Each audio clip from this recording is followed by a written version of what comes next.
Sabah kalktığınızda yere bastığınızda o buz gibi zemin hissi ya da akşam battaniye altında bile üşüyormuş gibi olmak eminim hepimizin yaşadığı bir şey.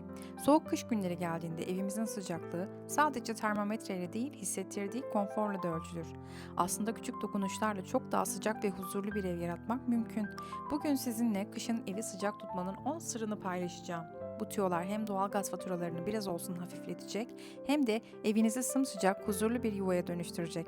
Hazırsanız ilk sırla başlayalım. Kalın halı kullanın, soğuğu zeminden kesin.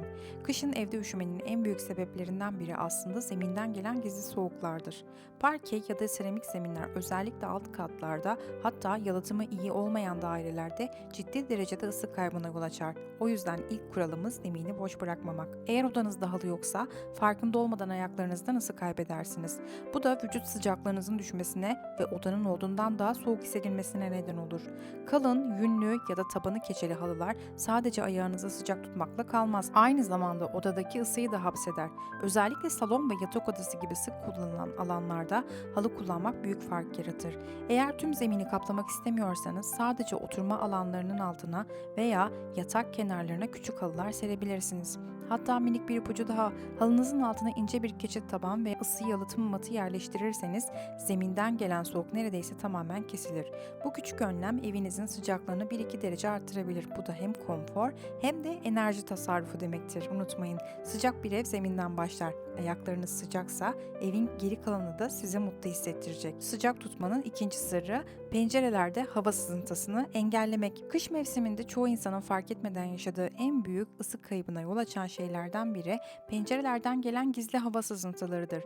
Bazen fark etmeyiz bile ama o küçük esin, o minik hava geçişi evin ısısını ciddi biçimde düşürür. Özellikle eski binalarda contaları yıpranmış ve menteşeleri gevşemiş pencerelerde bu çok sık görülür. Ve işin ilginç yanı pencereden gelen bu sızıntılar sadece ısıyı değil enerjimizi de çalar. Çünkü sürekli ev ısınmıyor sanıp kombiyi yükseltiriz. Fatura kabarır ama sonuç değişmez.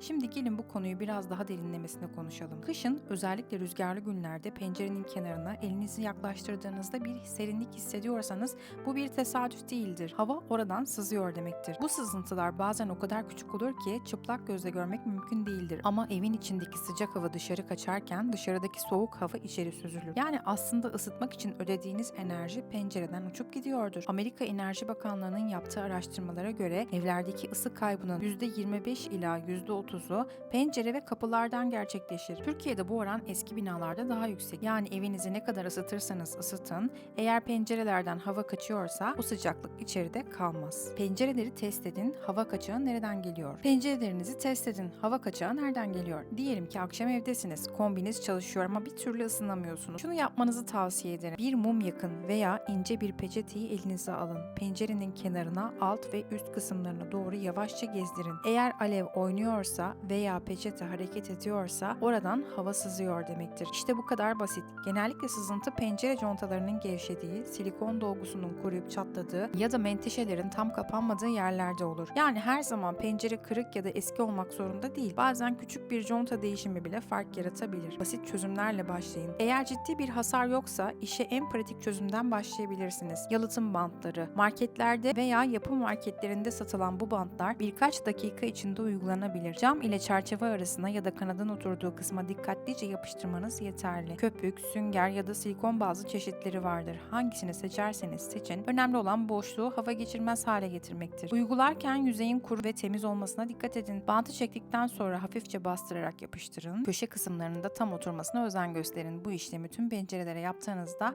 elinizdeki sıcaklığın birkaç gün içinde nasıl korunduğunu fark edeceksiniz. Pencerelerdeki kauçuk contalar zamanla sertleşebilir, çatlar ve görevini yapamaz hale gelebilir. Bazen gözle bile fark edilmez ama hava geçişi devam eder. Bunu fark ettiğinizde şunları yapabilirsiniz. Eski contayı dikkatlice çekip çıkarın. Aynı kalınlıkta yeni bir conta takın. Yeni contayı çerçeveye bastırarak yerleştirin. 10 dakikalık bir iş ama etkisi inanılmaz ve inanın bu küçük işlem bile ısı kaybını %10 oranında azaltır. Eğer pencereleriniz çok eski ise pencereli ve çift camlı değilse başka bir çözüm daha var. Şeffaf ısı yalıtım filmi. Şeffaf film aslında pencerelerin iç kısmına uygulanan ince bir plastik tabaka. Uygulaması çok basit. Özellikle kuzey cephede ve sürekli rüzgar alan odalarda bu yöntem harika sonuç verir. Bazen tüm yalıtımı yapsanız da halen soğuk gelebilir. Bunun sebebi pencerenin tam kapanmamasıdır. Menteşeleri gevşemiş, ayarı bozulmuş bir pencere aslında kapalı gibi görünse de hava kaçırır. Evimizdeki pencerelerin vidalarını, menteşe bağlantılarını kontrol edin. Gerekirse ufak bir alyan anahtarıyla sıkın. Eğer sorun devam ediyorsa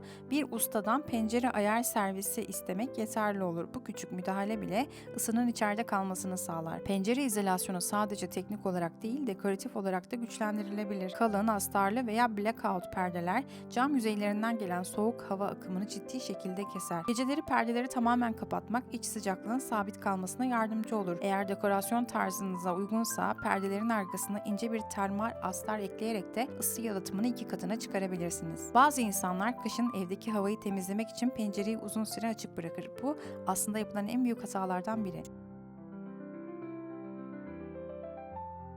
Bunun yerine pencereyi günde 2-3 defa 5'er dakika tam açık bırakıp sonra kapatmak en doğrusudur. Bu şekilde hava hem yenilenir ama duvar ısısı sabit kalır. Isı sadece teknikle değil, estetikle de korunur. Pencere kenarına kalın kadife perdeler, kalın tüller ve hatta dekoratif battaniyeler ekleyerek hem şık bir görüntü hem de ısı bariyeri oluşturabilirsiniz. Ayrıca pencere altına küçük yastıklar veya minderler koymak soğuk hava akımını kırar. Gece hava sıcaklığı düştükçe pencerelerden gelen soğuk da artar. Bu yüzden akşam saatlerinde pencereleri sıkıca kapalı, perdelerin tam çekilmiş olduğundan emin olun. Eğer dışarıda rüzgar varsa rüzgarın estiği yöndeki pencerelere ekstra yalıtım desteği koyabilirsiniz. Bazen sıcak ev dediğimiz şey aslında küçük detayların toplamıdır. Pencereden gelen o minik hava akımını engellemek faturada büyük bir fark yaratır. Üstelik evinizi sadece sıcak değil, huzurlu da yapar. Akşamları battaniyenize sarılıp çayınızı yudumlarken dışarıda rüzgar uğuldasa bile içerideki sessiz sıcaklığı hissedersiniz. Unutmayın, evinizi sıcak tutmak sadece konfor meselesi değil, aynı zamanda yaşam kalitesidir. Isıyı korumak, doğayı korumaktır. Daha az enerjiye daha çok sıcaklık elde etmek hem cebinize hem de gezegenimize iyi gelir. O yüzden bu kış penceremize biraz saygı gösterip küçük bir bant, bir parça conta, belki birkaç dakikalık dikkatle sıcacık bir ev, huzurlu bir kış geçirebiliriz. Üçüncü sır, kaloriferi sabit sıcaklıkta tutun. Kış aylarında hepimiz aynı durumu yaşarız. Ev soğumaya başladığında kombiyi açarız. Isı biraz artınca hemen kısarız. Sonra tekrar üşürüz, tekrar açarız. Bu döngü bazen gün içinde defalarca tekrarlanır ve çoğu kişi bu yöntemin tasarruf sağladığını düşünür. Oysa gerçek tam tersidir. Kombiyi sürekli açıp kapatmak, ısıyı sürekli yükseltip alçaltmak hem daha fazla yakıt harcar hem de evin ısı dengesini bozar. Bugün bu konunun derinlerine ineceğiz. Neden sabit ısıda tutmak daha doğru? Kombi neden sürekli çalışıyor gibi görünür ama aslında daha az harcar ve nasıl bir sıcaklık aralığı ev için en uygundur? Gel birlikte inceleyelim. Isı tıpkı su gibi denge arar. Odanızın duvarları, mobilyalar, zemin hepsi belirli bir sıcaklığa ulaşmak ister. Kombiyi kapattığınızda sadece hava değil, bu yüzeyler de yavaş yavaş soğur. Tekrar kombiyi açtığınızda sistem yeniden bu duvarları, zemini, eşyaları ısıtmaya çalışır. Bu tıpkı buz gibi bir çayı kaynatmak gibidir. Her seferinde baştan enerji harcarsınız. Oysa eğer sıcaklığı sabit tutarsanız evin içindeki her yüzey aynı sıcaklıkta kalır. Kombi sadece bu ısıyı korumak için kısa aralıklarla devreye girer. Böylece hem daha konforlu bir sıcaklık sağlanır hem de yakıt tüketimi azalır. Kombi ilk çalıştığı anda çok enerji harcar çünkü suyun ısınması gerekir. Sistem devreye girer, pompalar çalışır. Eğer sık sık açıp kapatırsanız kombi sürekli bu başlangıç enerjisini harcar. Bu da doğal gaz tüketimini arttırır. Aynı şekilde su sıcaklığı düşüp yükseldikçe metal genleşir, büzülür. Bu da zamanla kombinin ömrünü kısaltır. Yani sadece enerji değil, cihaz da yıpranır. En sağlıklısı kombiyi sabit bir sıcaklıkta tutmaktır. Gerekiyorsa oda termostatı veya akıllı termostat kullanarak sistemin kendini dengelemesine izin verin. Evet, yanlış duymadınız. Evinizin bir ısı hafızası var. Eviniz bir kere ısındığında duvarlar o ısıyı sürekli saklar. Ancak evi tamamen soğutursanız bu hafıza sıfırlanır. Yani sabit sıcaklıkta tuttuğunuzda duvarlar, eşyalar, hava hepsi bir dengeye ulaşır. Bu durumda kombi sadece bu dengeyi korumak için çalışır. Çok daha verimli bir enerji kullanımı elde edersiniz. Şimdi gelelim en çok sorulan soruya. Evde olmadığımda da kombi açık mı kalmalı? Cevap: evet, ama düşük sabit bir sıcaklıkta. Evinizi tamamen soğutmak yerine örneğin 20-21 derece civarında sabit tutmak çok daha verimlidir. Eğer dışarıdaysanız 18 dereceye kadar indirebilirsiniz. Çünkü 18 dereceden 23 dereceye çıkarmak için kombi daha çok çalışır. Oysa 20 derecede tutmak sadece ısıyı korumaktır. Bu fark küçük görünür ama aylık faturada ciddi etki eder. Günümüzde akıllı termostatlar sayesinde bu dengeyi sağlamak da çok kolay. Örneğin siz evde yokken kombi 19 derecede çalışır, eve dönerken 22 dereceye çıkar. Üstelik bu sistemler hem doğalgaz hem de elektrik tüketimini azaltır. Eğer böyle bir cihazınız yoksa bile basit bir oda termostatı bile büyük fark yaratır. Kombinin sürekli tam güçte çalışmasını önler. Kısa aralıklarla devreye girip çıkar. İlginçtir ama evin sıcaklığı sadece dereceyle değil, hava dolaşımıyla da ilgili. Kombi sabit ısıda çalıştığında odadaki sıcak hava dengeli dağılır. Bu vücudun ısıyı daha doğal hissetmesini sağlar. Sürekli değişen sıcaklık ise konforsuz bir ortam yaratır.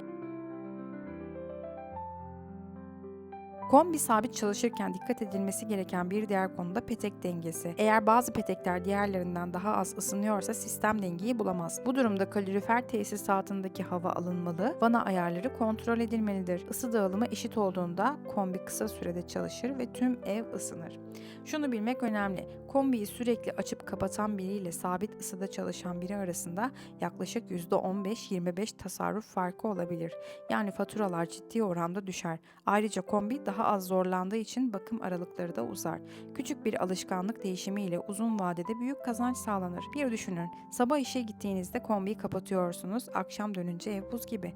Kombiyi açıyorsunuz, ısınması 1-2 saat sürüyor. Bu süre boyunca kombi tam güçte çalışıyor. Oysa ev gün boyunca 20 derecede kalsaydı döndüğünüzde sıcaklık sabit olurdu. Sistem sadece küçük bir dokunuşla dengeyi korurdu. Hem enerji harcanmaz hem de siz eve geldiğinizde o sıcacık ev hissi anında yaşanırdı. Kombiyi sabit ısıda çalıştırmanın etkisini arttırmak için kullanılmayan odaların kapılarını kapatın. Kombi daha az çalışır. Yani sabit ısı artı alan kontrolü eşit maksimum verim. Sabit sıcaklık sadece bedensel değil ruhsal konforu da sağlar. Sürekli sıcak soğuk değişimi vücudu yorar. Özellikle çocuk ve yaşlılar için bu dengesizlik sağlık sorunlarına yol açabilir. Sabit bir ısı ise huzur verir. Evin her köşesinde aynı ılıklığı hissetmek gerçekten yaşanabilir bir sıcaklık sunar. Geceleri uyurken kapatalım düşüncesi de yaygındır ama bu sabahları soğuk duvarlar, üşüyen odalar demektir. Bunun yerine gece kombiyi tamamen kapatmayın. 19-20 derece civarında sabit bırakın. Sabah uyandığınızda fark edeceksiniz. Ev daha sıcak, siz daha dinç olacaksınız. Sabit ısıda çalışan kombi yakıtı daha verimli yakar. Bu doğaya salınan karbon miktarını da azaltır.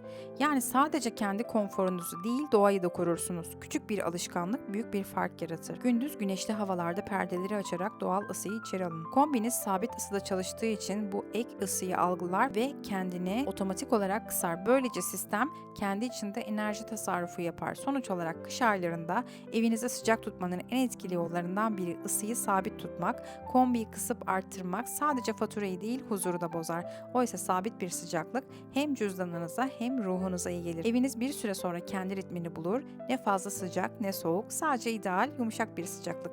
Ve o sıcaklık sadece termometreyle değil, yaşamınızın içinde hissedilir. Unutmayın Zeynep'in altın kuralı, evde ısı dengesi varsa huzur da var. Dördüncü sır, petek arkasına ısı yalıtıcı levha yerleştirin. Evdeki kalorifer petekleri aslında birer ısı kaynağı ama çoğu zaman farkında olmadan onların enerjisinin bir kısmını boşa harcıyoruz. Şöyle bir düşünün, petek duvarın önünde duruyor ama verdiği ısının yarısı nereye gidiyor? Doğru tahmin ettiniz, duvarın içine. Özellikle dış duvarların önünde duran peteklerden yayılan sıcak hava doğrudan duvara çarpar ve bir kısmı dışarı kaçar. Yani biz evi ısıtmak isterken aslında biraz da dışarı ısıtırız. İşte tam bu noktada küçük ama etkili bir çözüm devreye girer. Isı yalıtıcı levhalar. Bunlar genellikle folyo kaplı özel yalıtım panelleridir. İnce ama çok işlevsellerdir. Petek ile duvar arasına yerleştirildiğinde yayılan ısıyı geri odaya yansıtır. Yani o sıcak hava duvarının arasına girmez. Yeniden odanın içine dönerek daha verimli bir ısınma sağlar. Bu panelleri yapı marketlerde hatta online olarak kolay bulabilirsiniz. Montajı da inanılmaz basittir. Petekle duvar arasındaki boşluğa uygun ölçüde kesip duvara çift taraflı bantla veya ısıya dayanıklı silikonla yapıştırabilirsiniz. Gözle görülmeyen ama etkisi hissedilen bir fark yaratır. Eğer bu panelleri bulamazsanız geçici bir çözüm olarak alüminyum folyo da kullanabilirsiniz.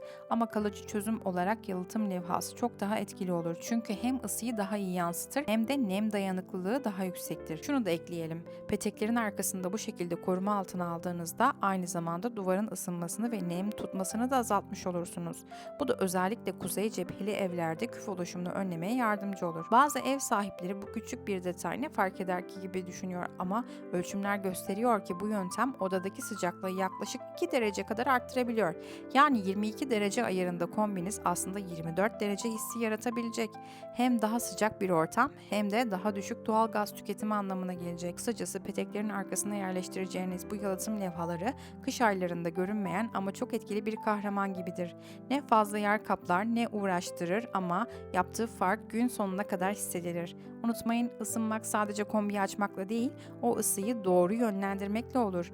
Isıyı dışarıya değil, size geri döndüren her küçük önlem kışın evinizde büyük fark yaratır. 5. sır: kapı altı boşluklarını kapatın. Bazen evin içi çok sıcak görünür ama siz yine de üşürsünüz. Hele ayaklarınızın dibinden ince bir soğuk hava akımı geçtiğini hissediyorsanız işte orada gizli bir ısı hırsızı vardır. Kapı altı boşlukları. Bu küçük gibi görünen açıklıklar aslında evdeki sıcak havanın dışarı kaçmasına, soğuk havanın da içeri sızmasına neden olur. Özellikle dış kapılarda veya balkona açılan kapılarda bu etki çok daha belirgindir. Düşünün, kombi saatlerdir yanıyor, petekler sıcak ama kapının altından sürekli taze soğuk hava giriyor.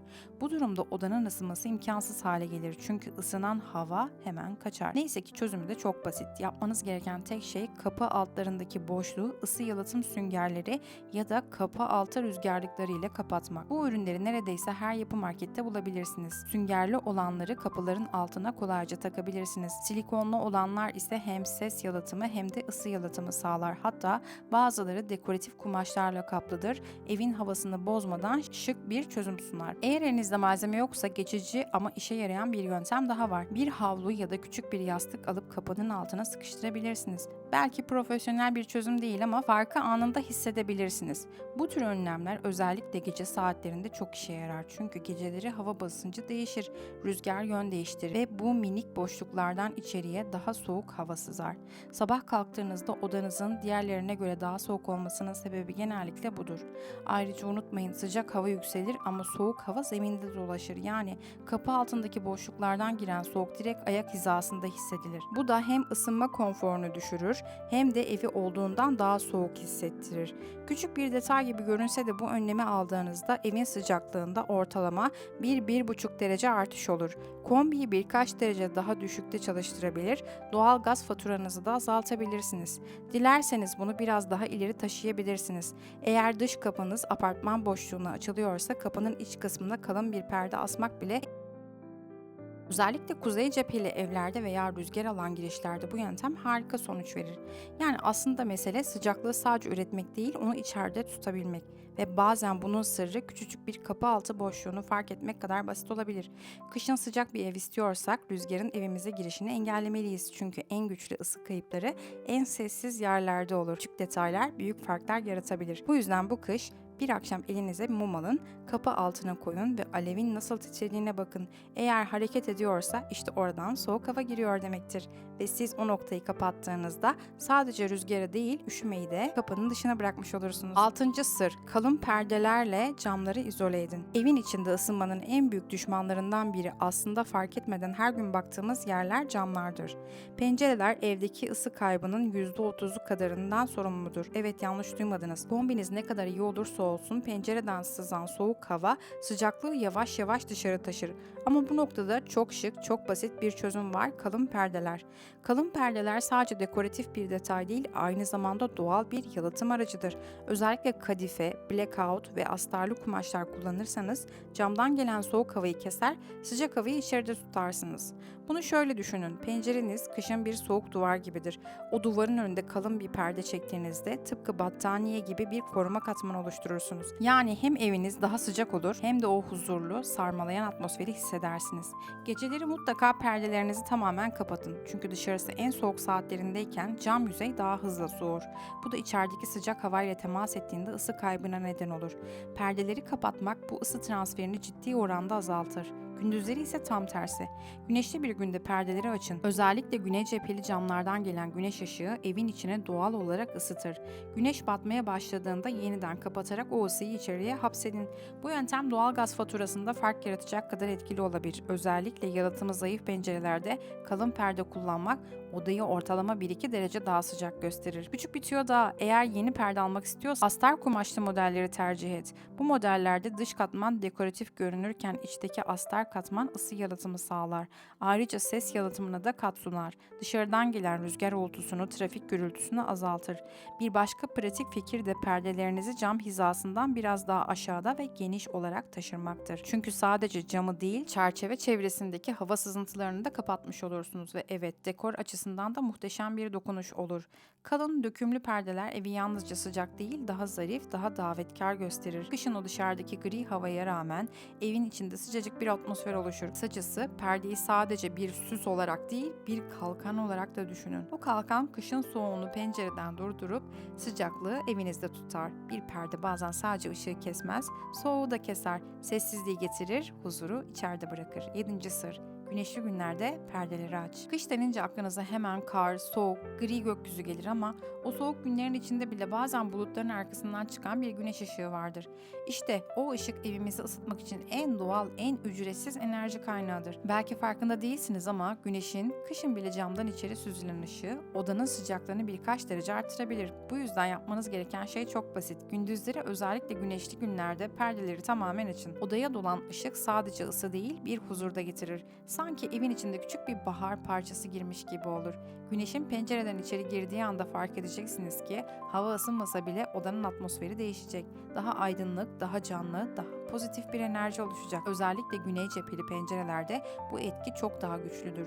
Sabah saatlerinde doğu penceresinden, öğleden sonra güney cepheden gelen ışığı mutlaka içeri alın. Bu sadece evinizi ısıtmakla kalmaz, aynı zamanda doğal bir ısı sirkülasyonu oluşturur.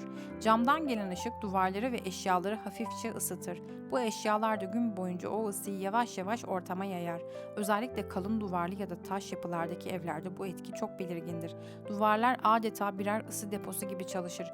Güneş ışığı vurduğunda ısınır, akşam olduğunda ise o ısı geri bırakılır. Küçük ama etkili bir tüyo daha. Güneşli günlerde sadece perdeleri değil, tülleri de tamamen açın. Çünkü ince tüller bile ışığın gücünü azaltır. Camlarınız kirliyse onları da silin. Cam yüzeyi ne kadar temiz olursa güneş ışığı o kadar güçlü geçer. Hatta eğer mümkünse güneş alan pencerelerin önüne karanlık renkli halı ya da kumaş yerleştirin. Koyu renkler ışığı daha fazla emer ve ısıyı tutar.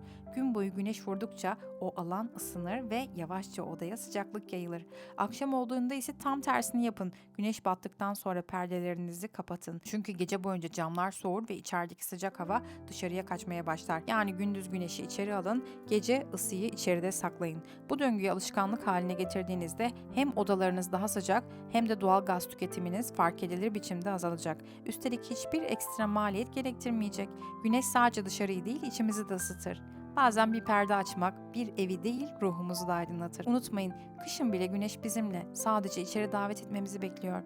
8. sır: boş odaların kapısını kapatın. Evde kış günlerinde ısınmak aslında biraz strateji işi. Yani sadece kombiyi açıp petekleri ısıt yetmez. O ısıyı doğru yerde tutmak gerekir. Birçoğumuz farkında olmadan bütün evi aynı anda ısıtmaya çalışırız. Ama gerçekte kullandığımız alan genellikle sadece birkaç odadır. Özellikle salon, mutfak ve yatak odası. Buna rağmen boş duran odaların kapıları açık bırakıldığında sıcak hava oraya doğru kaçar ve aslında ısıyı gereksiz yere paylaşmış oluruz. Düşünün,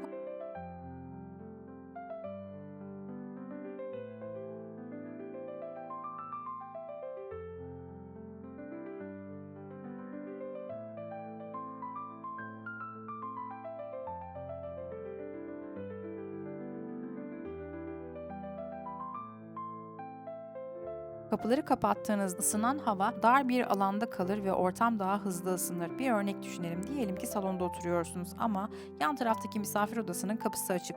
Salon ısınırken o odadan gelen soğuk hava sürekli salona doğru akar. Yani siz fark etmeden peteklerin ürettiği ısının bir kısmı o boş odaya kaçar. Bu da hem üşümenize hem de kombinin daha fazla çalışmasına neden olur. Üstelik hava dolaşımı açısından bu da mantıklı bir yöntem.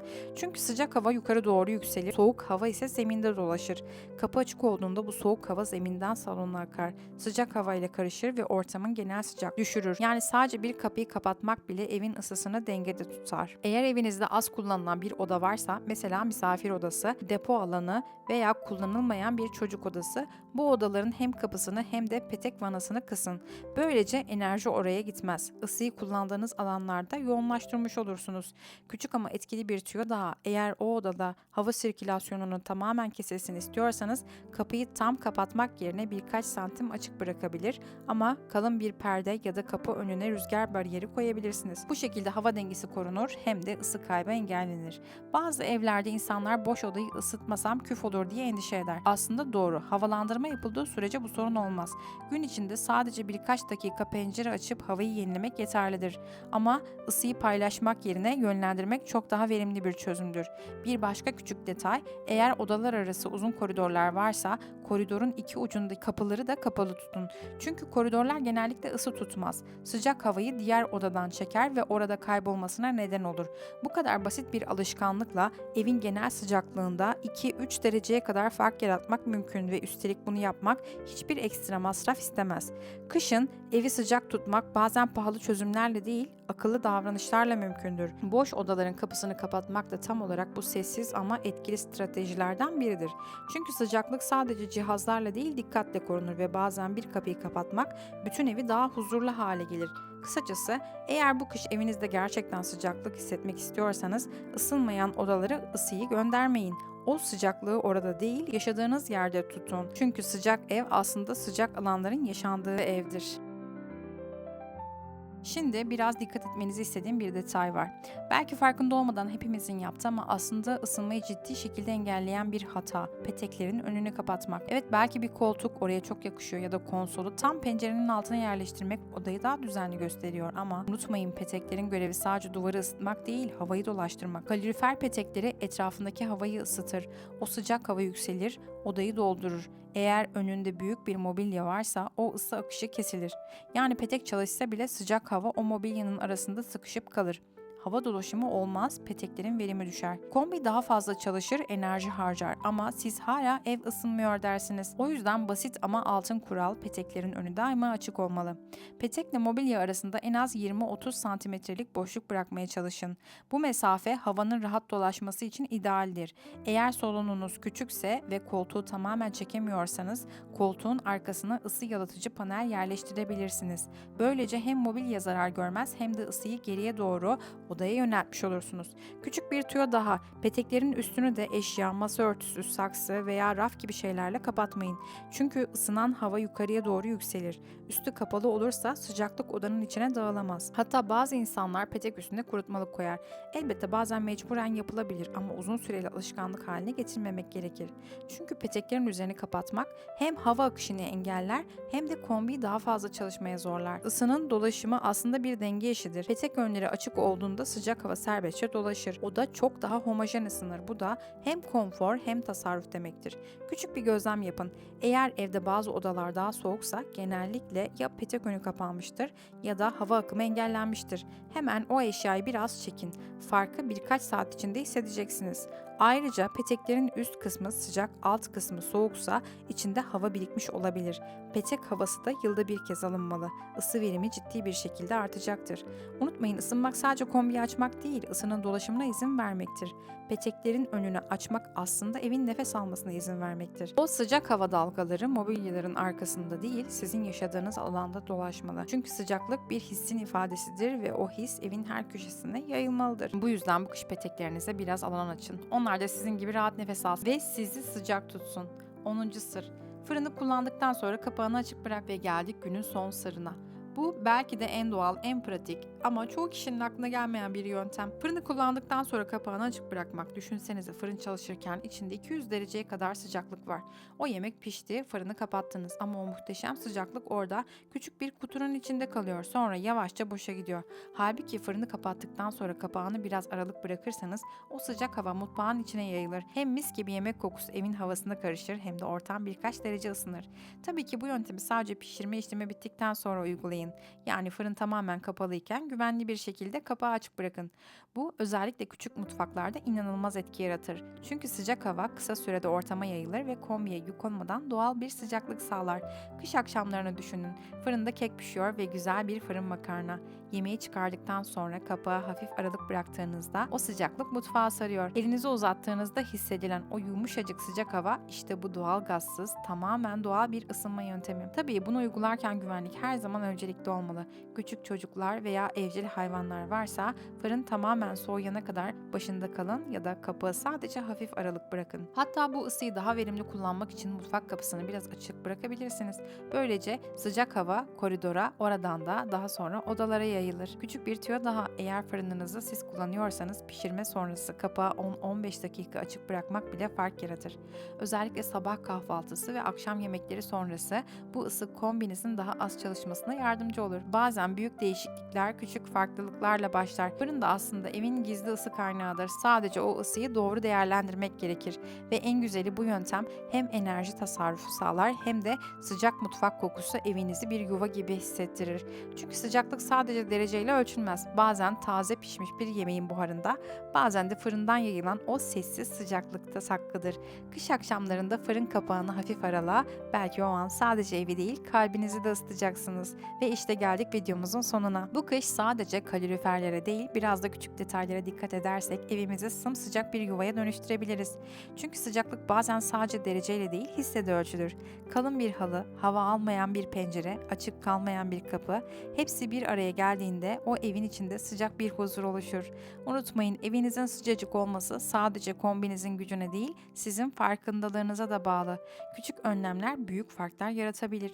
Eğer bu videodaki tüyolar hoşuna gittiyse yorumlarda bana yaz. Siz evi sıcak tutmak için neler yapıyorsunuz? Hangi yöntem sizde en çok işe yarıyor? İstediğiniz video fikirlerini aşağıya bırakırsanız çok mutlu olurum. Belki de sizin fikriniz bir sonraki videonun konusu olur. Ayrıca bu tarz pratik ve yaşamı kolaylaştıran videoların devamı gelsin istiyorsanız kanalıma abone olmayı, beğen butonuna basmayı ve yeni videolardan haberdar olabilmek için zil simgesini açmayı unutmayın. Her hafta evinizi daha konforlu, daha huzurlu ve daha sıcak hale getirecek yepyeni fikirlerle burada olacağım. İzlediğiniz, vakit ayırdığınız ve burada olduğunuz için çok teşekkür ederim. Unutmayın, evinizin sıcacık olması bazen küçük bir dokunuşla, bazen de içten bir gülümsemeyle başlar. Sıcak, huzurlu ve keyifli bir kış diliyorum. Bir sonraki videoda görüşmek üzere. Hoşça kalın.